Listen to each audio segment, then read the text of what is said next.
Story 1. Greyhounds, Whippets, and Italian Greyhounds are very athletic but also lazy, smart, and affectionate. Story 2. Greyhounds are wonderful companions. They are lovable, laid back, and full of character. You can adopt them for a minimal fee or sometimes even for free from rescue programs that rehome retired racing dogs. We have a lovely older greyhound that lives with our 3 Jack Russells, who are also my favorites. Story 3. German Shepherd. I grew up always having a German Shepherd as the family pet and came to appreciate how loyal, smart, and energetic they are. Story 4. German Short-Haired Pointer. They are beautiful, smart, playful, and love to cuddle. They are also fast runners. Story 5. An unpopular opinion is that a Pomeranian mix is the funniest, sweetest cuddle monster you will ever know. They are fiercely loyal and have a low energy level. A 15-minute walk is usually enough for them. They are the first breed to follow a pointed finger to find a toy and are great with kids. Story 6.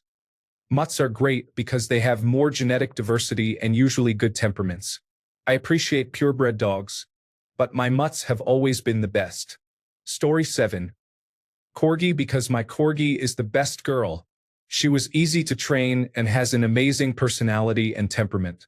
Story 8. My dog is a rescue dog, and his breed is a mix of Golden Retriever and Border Collie. It has become my favorite combination of dogs. The kindness and personality of a Golden Retriever, paired with the intelligence and eagerness to work of a Border Collie, make them truly special. I absolutely love them. Story 9. I like 100% pure good boy. I do not care how many breeds of dog there are. I care about a sweet and caring disposition. Story 10. German Shepherds make great guard dogs. They are very energetic and loyal, not to mention they are beautiful dogs. Story 11.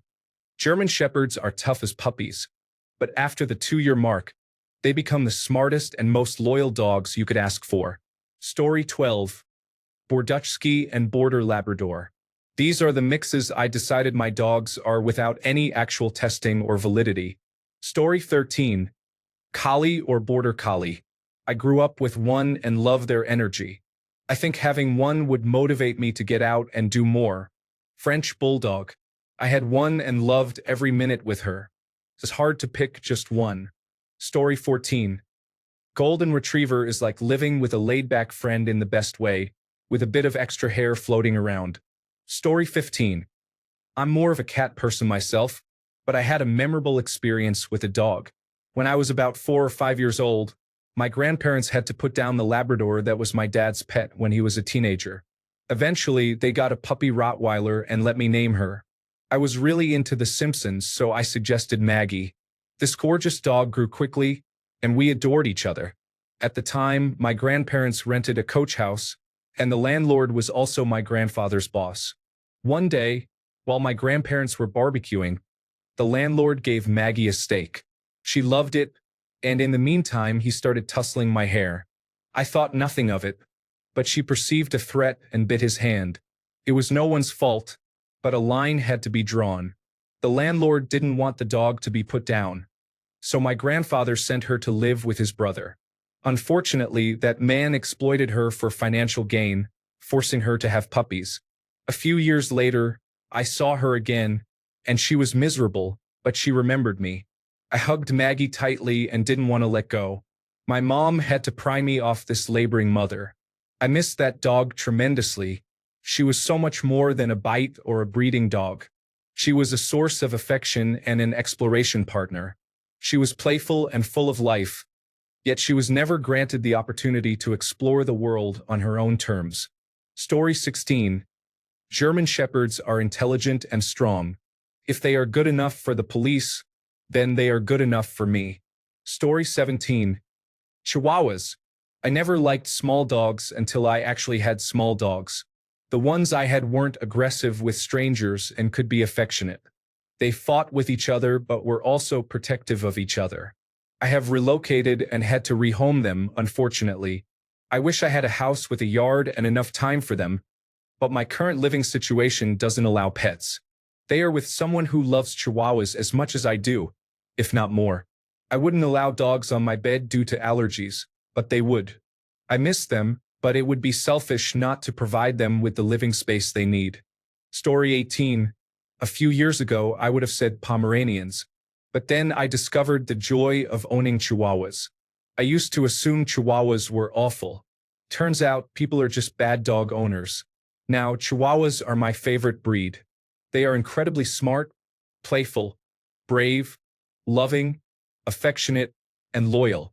Story 19.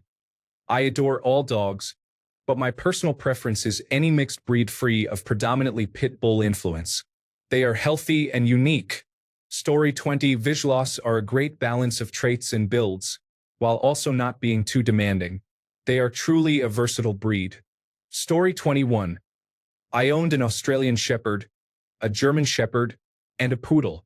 The German Shepherd was the best friend I had and the best of the three. Story 22. Out of the dogs I've owned, the Bernese Mountain Dog was the sweetest. The next breed I want is either a Golden Retriever or a Saint Bernard. Story 23. Brittany had one growing up, so they are the quintessential dog in my mind. Golden Retrievers and Bernese Mountain Dogs are pretty good too. Story 24. We have been involved in fostering and rescuing Bernese Mountain Dogs for the past few years, and I believe we will likely always have one as long as they are available for adoption. They are sweet, goofy, affectionate, and quite lazy. Truly the definition of gentle giants. The biggest downside, aside from their short lifespans, is the hair. It is overwhelming. We have tumbleweeds of black hair in every corner no matter how often we vacuum, but it is worth it. Story 25. Black and tan coonhound. They can be athletic but also enjoy lounging on the couch. Mine was silly and very intelligent, with the added bonus of giant floppy ears. Story 26. German Shepherds are loyal and can be trained for various purposes. They can serve in the military and law enforcement. However, they can be expensive, especially if you are looking for a purebred. Story 27. Presa Canario, why not go with the best? Story 28. I think a Golden Retriever or a Labrador is a great choice. They are full of love and might take everything you leave unattended. In return, you receive unconditional love and get your belongings back. Story 29. Huskies are beautiful and intelligent. Even though they don't always listen, they are wonderful companions.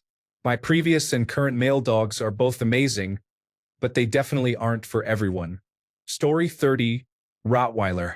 You get your space in public because everyone assumes they're vicious. No one bothers you on the street. Forgot to lock the door. No worries. No one is coming in. But they are just super loyal, cuddly, giant babies who follow you everywhere to make sure you're okay. They remember everyone who ever gave them a cookie and an ear scratch and treat them like their best friends every time they see them. It's the dog equivalent of having a big, scary biker boyfriend who also writes you poetry and massages your feet at night. Story 31. Labrador Retrievers. Both my dogs were yellow Labradors. They are a good combination of size, temperament, and activity levels for me. Story 32. My dog is a white Swiss Shepherd. He looks like a white wolf and has more significant hip problems than a German Shepherd. Story 33.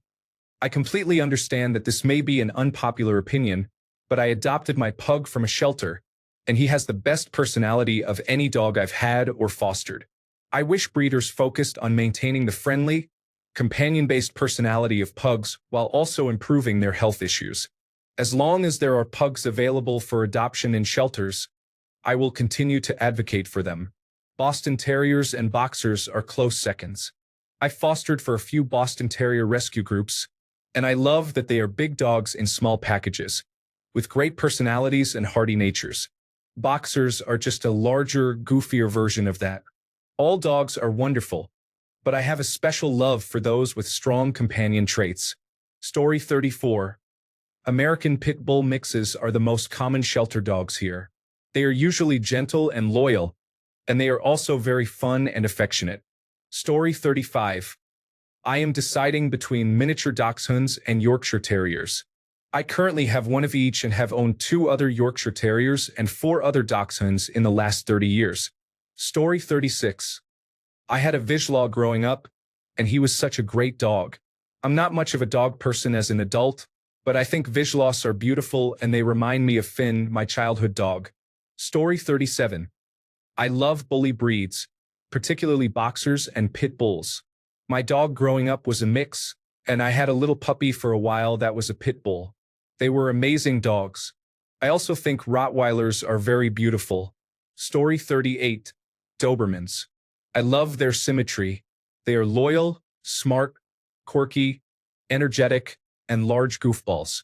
Once you get past their intimidating appearance, they enjoy cuddling and being by your side forever. Story 39. Staffordshire Bull Terriers have been a part of my life for decades, and they are wonderful dogs. They are built like tanks yet are very athletic. Story 40. All of them. There are pros and cons to every breed or mix. In my life, I have had a Poodle Pekingese mix, Akita, Spaniel Staffordshire Bull Terrier mix, Boxer German Shepherd Staffordshire Bull Terrier mix, Beagle Dachshund mix, Cane Corso mix, and Jack Russell Dachshund mix. I have lived with even more, such as my roommates' dogs. They have all been lovely, each with various benefits and drawbacks. I wouldn't set out to get specific breeds, but I don't think there's a single one I wouldn't be willing to have. I do love Irish Wolfhounds, and if I were to seek out a dog from a reputable breeder rather than a rescue dog, I would probably begin researching Irish Wolfhound breeders. Story 41. Schnug, a Schnauzer mixed with a pug. My sister took her Schnauzer to her mother-in-law's, who has a pug. They gave away all the puppies. Our dog is super protective but also loves cuddling. She will sleep with you if you lay her down next to you and hug her. She snores. Husky super energetic and silly. Very smart and loving. However, we took care of another husky, and that husky taught mine how to escape. He became an escape artist ever since. He absolutely loved kids and would let them wrestle with him. My son did this all the time. We had to give him away due to moving across the country to an apartment. Pomeranian, friendly, and goofy. We tried teaching him tricks, but he just didn't get it. German Shepherd Labrador mix. This was the smartest dog we had. She was a guide dog at a very early age. Extremely smart and loving. She was poised and always watched her surroundings. She learned very quickly. Story 42. Puggles combine the intelligence of a beagle with the sweetness of a pug, without any breathing issues. Thanks a bunch for sticking around till the end of the video. Remember to subscribe, and until next time, stay awesome and goodbye.